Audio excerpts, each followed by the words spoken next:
The first sign wasn't cruelty. It was omission. From across the backyard, Daniel watched his parents crouch beside his sister Claire's children, fastening party hats and laughing over a game no one had invited his own son and daughter to join. His children lingered near the drink table, close enough to belong, far enough to understand they weren't being included. He had seen this pattern before. Small exclusions were easier for everyone else to ignore. His wife caught his eye. She didn't speak. She simply rested a hand on their daughter's shoulder, as if trying to replace a warmth that should have come naturally. Then his mother said it.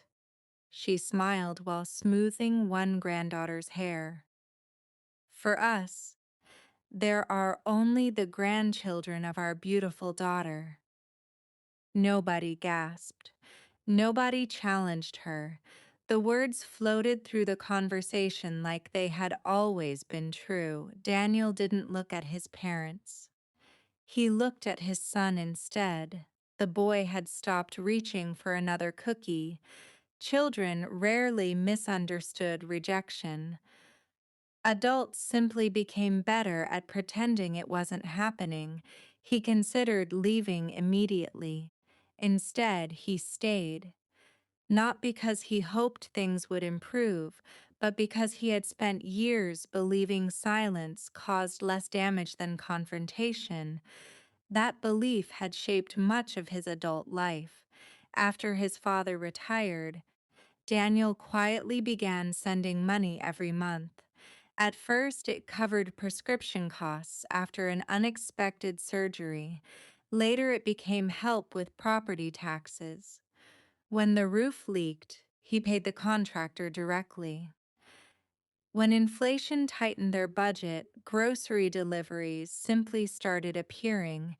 His parents thanked him politely, then gradually stopped asking where the money came from, so support became routine, invisible.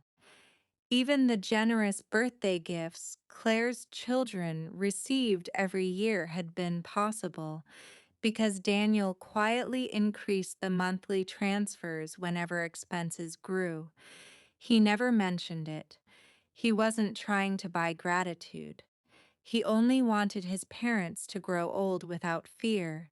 Meanwhile, Claire became known throughout the family as the successful child.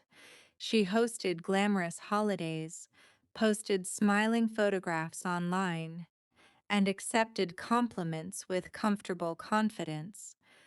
No one questioned the illusion. Daniel never corrected it. The celebration continued despite the heaviness settling around his children. His daughter whispered to her mother, "Did Grandma forget we're family?" His wife answered carefully, "No, sweetheart." But the hesitation before those words carried its own truth. Daniel felt something inside him shift. Not anger, exhaustion. Years of explaining away hurt suddenly seemed impossible. Just then, the doorbell rang. His father frowned. "Oh, that must be Mr. Harris." A neatly dressed financial advisor entered carrying a slim folder. He apologized for interrupting the gathering before greeting everyone warmly. "I won't keep you long. We only need signatures for the long-term support trust." Daniel remembered scheduling the appointment weeks earlier after encouraging his parents to organize their finances properly. The timing had never crossed his mind. Mr. Harris opened the folder. "Before we finalize everything, I need confirmation from the primary contributor." He looked directly at Daniel. "Since you've been funding the support account for the past several years, we'll also need your approval regarding future distributions." Silence settled over the room. Claire blinked. "I'm sorry." She looked between Daniel and the advisor. "Funding what account?" Mr. Harris paused, sensing something unexpected. The retirement support account. He spoke gently. The monthly deposits, emergency medical reserve, home maintenance allocations. He glanced toward Daniel. I assumed everyone was already familiar with the arrangement. Nobody answered. Daniel's mother slowly turned toward him. What does he mean? Daniel didn't rush. He had imagined revealing the truth many times during lonely drives home. In every version, he felt triumphant.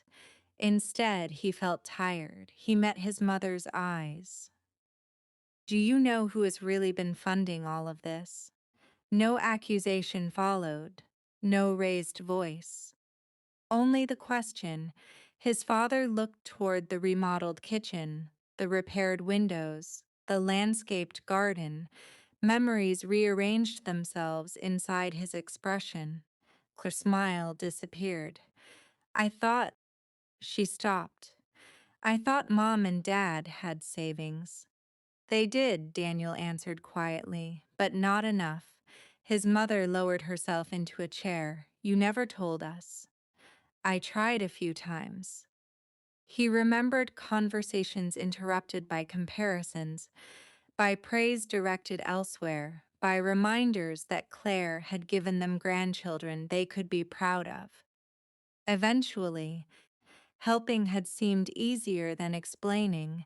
His mother's voice trembled. We never meant. Daniel gently shook his head. I believe that. It was true, intentions mattered, but consequences remained. His children still stood several feet away, watching adults finally notice what they had lived with for years. Mr. Harris quietly closed his folder. I can come back another day. No, Daniel said calmly. Let's finish. The paperwork took only minutes. When it ended, Daniel placed one condition on future support. The monthly assistance would continue for genuine necessities, medical care, housing, daily living, nothing more. No extra spending designed to maintain appearances, no silent expectations. Everything would be transparent from now on.